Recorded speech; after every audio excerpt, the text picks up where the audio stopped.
So imagine for a second that you wake up tomorrow morning, walk into your bathroom, and look in the mirror. But instead of your own face staring back at you, you see this constantly updating, scrolling bank statement. Every single action you take, every ingrained response, every tiny little part of your daily routine, itemized right there with a cost attached. I know, it sounds totally like science fiction, right? But what if I told you this invisible accounting is literally happening to you every single day? Just think about it. Every time you bite your tongue and actively choose to stay silent when you really want to speak up, ding, you just made a payment. Every time you push through a workout that you absolutely hate, ding. Or, every time you collapse on the couch and just doom scroll through your phone to numb out the stress of the day, ding. With every single one of those actions, a digital transaction just went through in your psychological ledger. Section 1. The Human Ledger, Accounting for Survival. Welcome back to The Explainer. Today, we're diving into some fascinating source material that basically proves your life is one giant accounting project. To really get this, we have to completely redefine the word habit. Because throughout history, people haven't just randomly developed personalities, they've been carefully assembled and broken in by the habits they were literally forced to adopt just to stay in the game. So a habit isn't just some morning routine or simple self-discipline. It is the actual currency we use to buy a very specific version of survival. You're not just building a routine, you are making a daily transaction.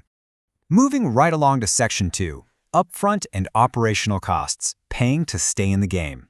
Let's take a look at our first historical line item, the Victorian noblewoman. Now, our modern perspective might tell us she was simply, raised. But the historical records show us she was actively assembled. She was molded by a governess who honestly acted way more like a warden than a teacher. Her perfect posture, her French embroidery, the watercolors, those weren't fun little hobbies. They were heavy maintenance costs that her family paid to make sure she remained a highly marketable bargaining chip. And her absolute most expensive maintenance cost? As the sources put it, missing people quietly. She had to master the habit of hiding her grief and completely swallowing her loneliness. She was fundamentally trading her emotional authenticity just to buy social safety. It's incredibly easy to sit here and think, wow, I am so glad we don't do that anymore. But let's draw a rather uncomfortable line to today. Compare that Victorian woman to the modern professional. Really, how different is missing people quietly from meticulously polishing a LinkedIn profile to completely hide your real personality? Or practicing a very specific professional voice so you don't come across as too emotional in a meeting? We're still making the exact same trades. We're using our habits to buy our way into rooms that, quite frankly, often weren't built for us. And that brings us to operational costs, the daily habits required just to keep the machine running. Consider the Spartan mother. Her operational cost was literally switching off her heart like a lamp. She trained her body to be a factory that produces soldiers, trading away her deep maternal instinct just to buy the state's approval. Or take the Aztec concubine. Her daily habit was weaving incredibly fast and staying completely invisible. She wasn't just doing household chores. She was literally using her speed and invisibility to buy her right to eat dinner that night. Section 3. High Stakes and Big Mergers, Escalating the Transactions. Now we're moving into some incredibly dangerous territory, professional transactions. This is where the stakes get much higher, and honestly, the payments get significantly darker. Take the medieval doctor. To survive his profession, he had to completely shut off the part of his soul that remembered mercy. The sources describe this perfectly as sanctified butchery.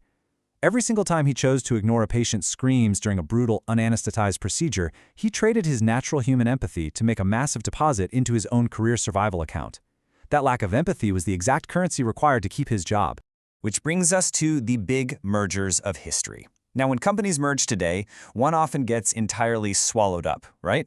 Well, in historical legal terms, this was called coverture. This terrifying legal merger where a woman's entire identity was legally and literally absorbed into her husband's the second they got married. In that system, her daily habits of pouring tea and constantly smiling as a beautiful decoration, those weren't polite manners. They were mandatory survival payments. Those decorative habits were heavy, unyielding daily payments required to stay in what the sources brilliantly describe as a well-preserved ruin of a life. I mean, just imagine the immense psychological cost of spending decades making sure your outward appearance remains perfectly intact, while the actual structure of your own independent identity is just completely hollowed out. And even at the absolute highest levels of power, the ledger still demands payment. Empress Sisi of China had to meticulously develop the habit of scheming in secret. She actively traded her own peace of mind to drink what's described as a poison cup of power.